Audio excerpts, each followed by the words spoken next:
Good morning. Welcome to our daily briefing here in Hamilton County. As always, I'd like to thank Jay Gates, our interpreter, for being here with us this morning. So as always, we're going to start with the numbers.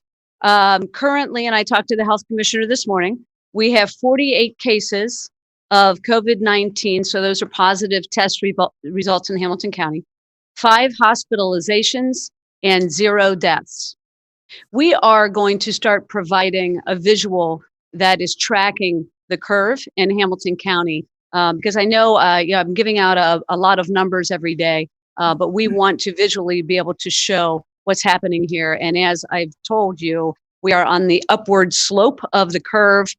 The idea of everything we're doing is trying to flatten the curve so that we don't have a really high spike that is well beyond the capacity of our medical systems. I want to start with a couple of updates, and then we're going to move to the topic of the day, which is related to seniors. A lot happened yesterday. And so we learned that the state legislature they passed a bill that had a lot in it, and we are still trying to sort through all of the information that we have received. One of the top line issues, though, was relative to voting in Ohio. And so, as many of you probably know, voting has been extended in the state of Ohio until April 28th. All of the voting will happen absentee. And so I want to direct you to a resource there. From our understanding, the Board of Election will not be sending out applications for ballots. And so you must make the first move yourself in order to get that absentee ballot. So the information is found at votehamiltoncounty.gov. Votehamiltoncounty.gov. Please refer to that site as you get your ballot for voting in the state of Ohio. Again, you have until April 28th, and I'll have more information about this as we go. I just want to make sure that people are aware of that. A bit of good news. We've been in touch with Sherrod Brown and Rob Portman's office. There are a couple of things, as you know, that are moving at the federal level. Things are not quite finished yet. However, we did ask Senator Brown to put in a provision that was requested by Cincinnati Public Schools for kids that generally receive meals in schools. So those meals are being made available, but there's a requirement there that the child must be present in order for the parent to pick up the meal. They have created a waiver, so that is no longer the case, at least at this moment in time. I mean, the final bill has not passed, but we are hopeful that that waiver will stay in, and that will hopefully provide some relief to the parents that are picking up meals for the kids that usually would get those meals at school. Another good piece of news, SORTA announced yesterday that they are going to waive all their fares in April. And so I know they're making some accommodations for their drivers and the safety of the passengers, but SORTA transportation, public transportation is critically important at this time for those that have to go to work, are essential employees. And so SORTA is trying to do what they can to accommodate those needs. So again, no fares will be charged in the month of April. Again, I do want to thank all of the above, for doing what you are doing in partnership with what the county and the city are trying to accomplish as well here. The state of Ohio provided a lot of, there were relaxation and regulations.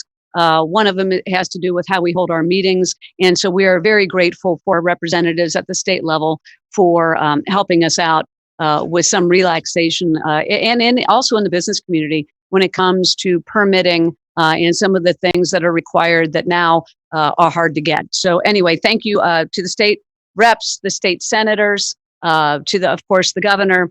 And we are looking forward to reading the final piece of federal legislation as well.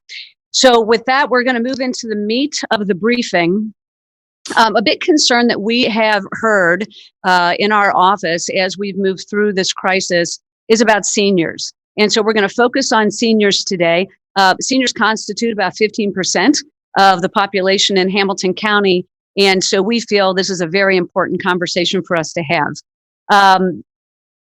I want to recognize, before we go to our speaker, that a number of grocery stores in our area have stepped up, and they have designated some early morning hours for seniors to go shopping in the grocery stores, knowing that they won't come in contact with others. And so I think Kroger is doing that. I think Walmart is doing that. And I know Clifton Market is doing that. And so both big and small grocers have responded to the concerns we have about seniors, about social distancing, and making sure that our seniors stay safe in Hamilton County. So we are grateful to the grocers for making those accommodations. So we are trying ultimately to keep seniors at home, but not everybody has the ability to stay at home as they try to meet their basic needs.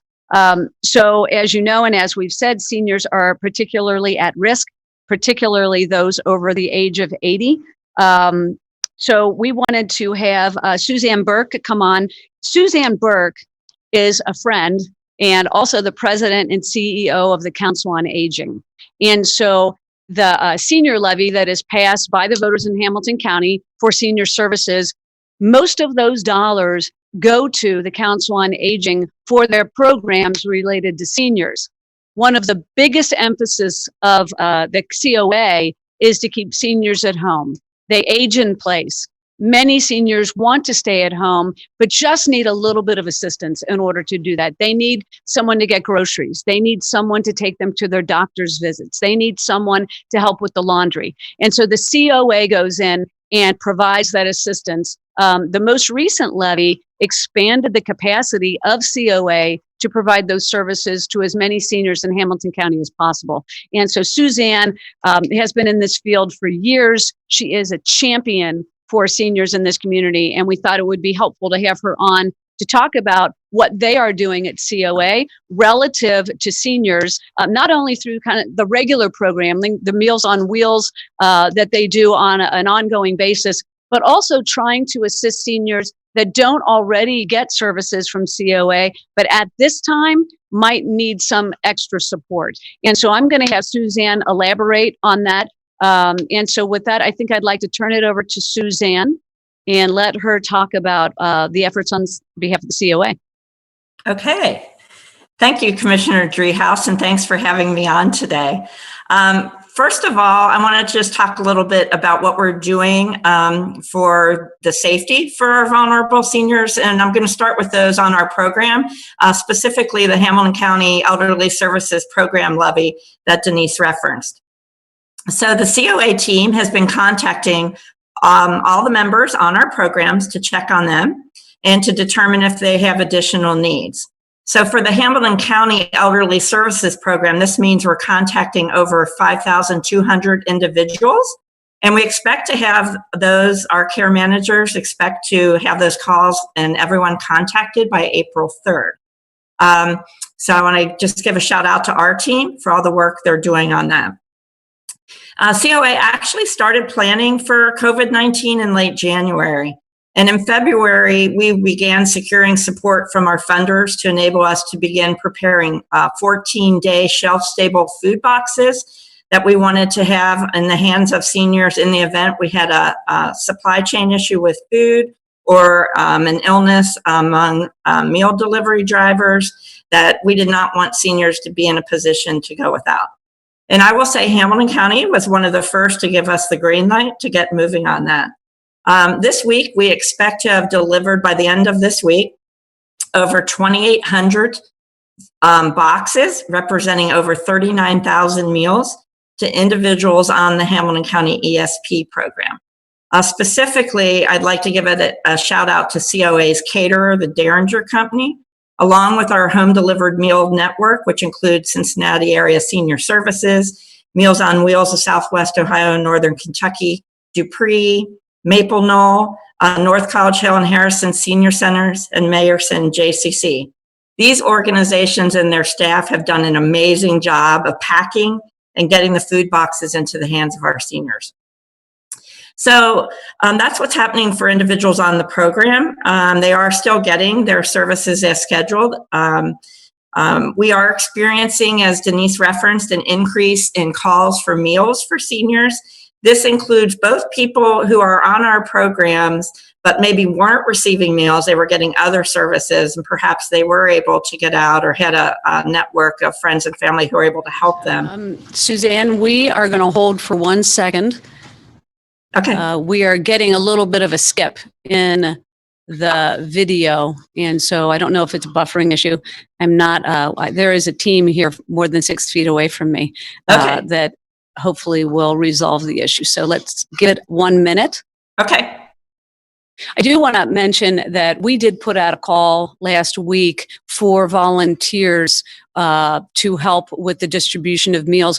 Remember that many of the volunteers for COA and for the Meals on Wheels are seniors themselves. They're over the age of 65.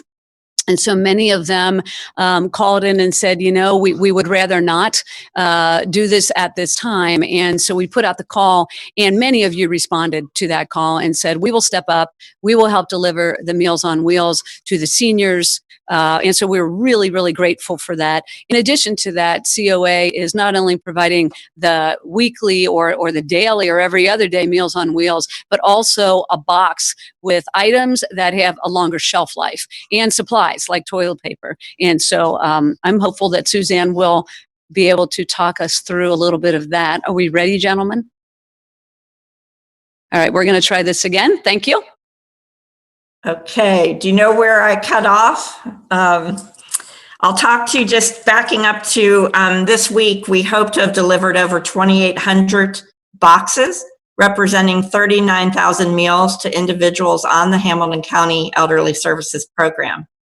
And I just wanted to give a shout out to our caterer, Derringer, along with our home delivered meal network, which includes Cincinnati area senior services, Meals on Wheels of Southwest Ohio and Northern Kentucky, Dupree, Maple Knoll, North College Hill, and Harrison Senior Centers, and Mayerson JCC.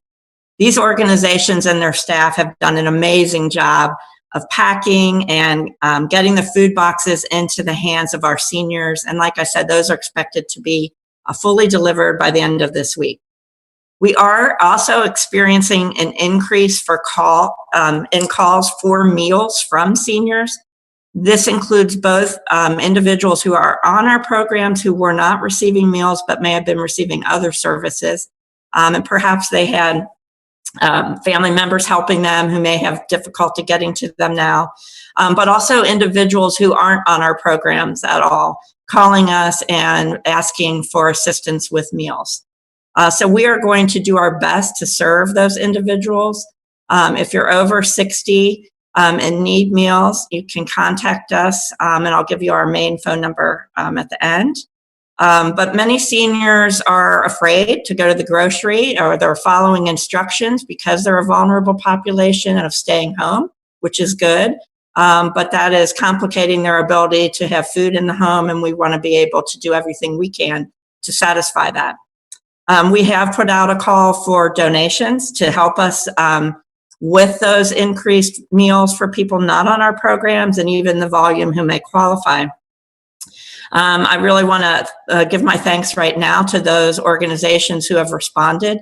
We've had a lot of personal donations, which you can do from our website, but we've also had donations from the United Way of Greater Cincinnati to help us, from Aetna, from the Duke Energy Foundation, and from Dreihaus.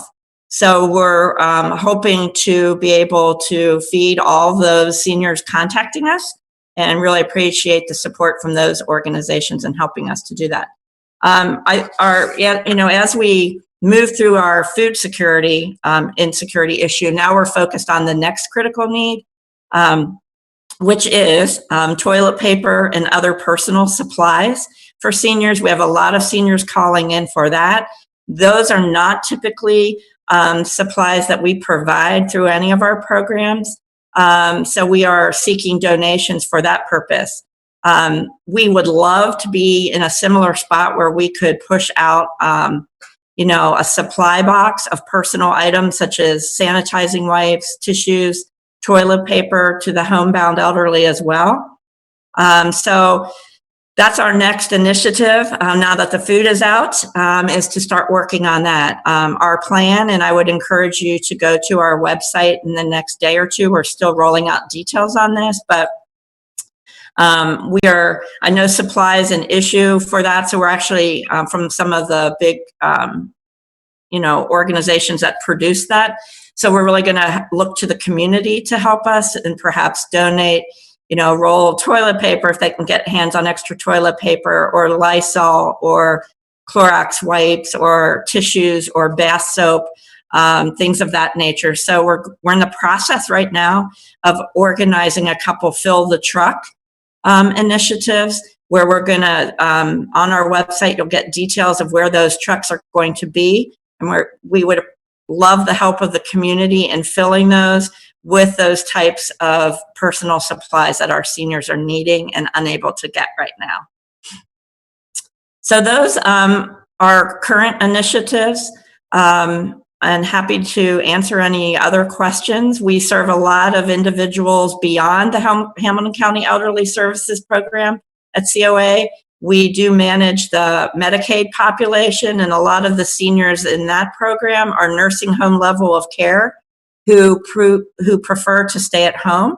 So they too are your neighbors in Hamilton County, and are beyond the numbers that I'm talking about. All told, we help over 21,000 individuals with home and community-based services stay in the community where most of them want to be. So Denise, others, if you have questions, I'm happy to respond to those. So Suzanne, can you provide us with two numbers? One is the number for seniors to call if they need some assistance. And then the other number is for individuals that would like to volunteer, how they can get a hold of COA.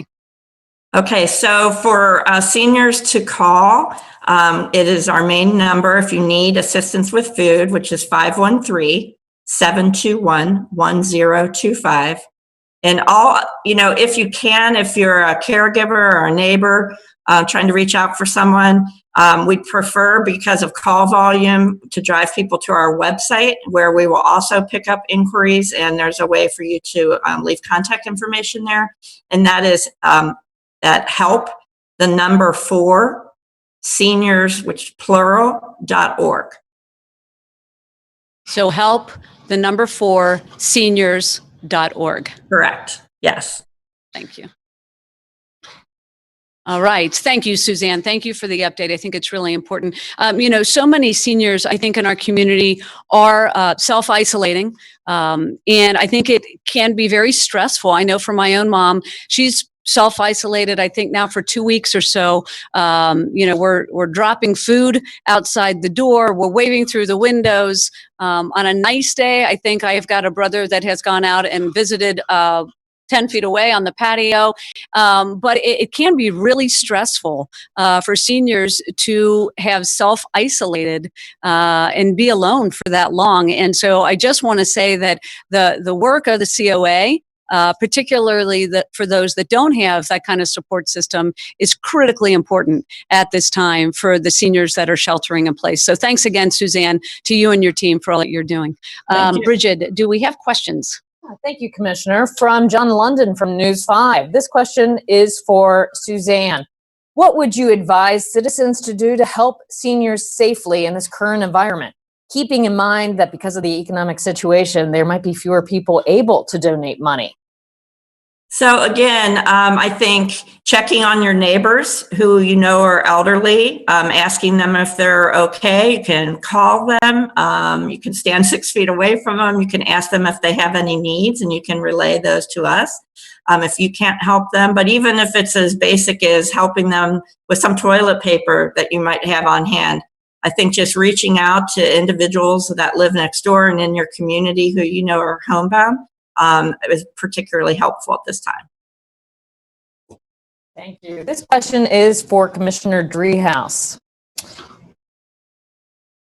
We have bunches of people calling the Fox 19 that work for companies that aren't following the rules. There's no sanitizer. People are working in close quarters, unloading trucks. Several employees have complained but fear for their jobs. What is the best remedy for these workers? Okay, so I have actually asked the health commissioner about this issue.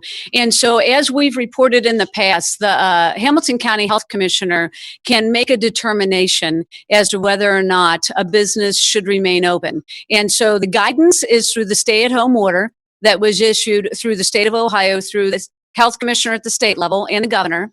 And so that guidance has provided information for the local health commissioner to go on.